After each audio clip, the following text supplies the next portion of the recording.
Во период од 2011 година па навака за субвенционирање на туроператори потрошени се околу 8 милиони евра, а само лани од пристигнатите туристи Македонија остварила приходи од 300 милиони евра.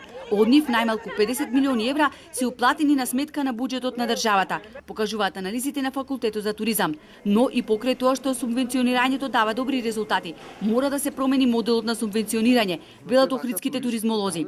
Појаснуваат дека дел од пазарите се веќе заситени, некои пак не може да го користат субвенционирањето како мерка, бидејќи сега се субвенционираат туроператори кои носат туристи со помалку од 3 ноќевања, што за одредени држави е проблем, бидејќи не остваруваат толка број ноќевања.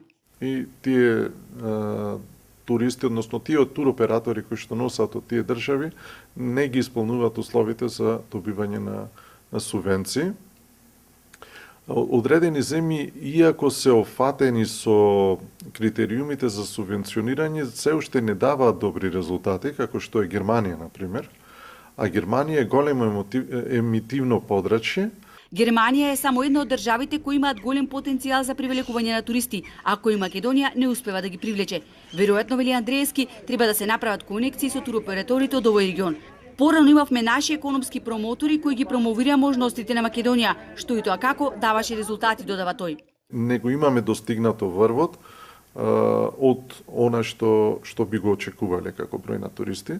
Се разбира, за да прифатиме толкав број на туристи, треба да се зголеми бројот на капацитети, треба да се најде начин да се десезонира бројот на пристигнати туристи. Факултетот за туризам направи споредба на субвенциите кои што се дават во Македонија и Србија како две земји кои што немаат излез на море, а имаат слична понуда на туристички производи. Кај нас се субвенционираат туроператори, а во Србија се субвенционираат угостители, компании кои држуваат хигиена, компании кои се грижат за холтикултурно уредување, инвестирање во туристички капацитети и други пропратни елементи кои што може да стимулираат развој на туризмот. Дециден е Андреевски. Тоа е модел кој треба да го применува и Македонија.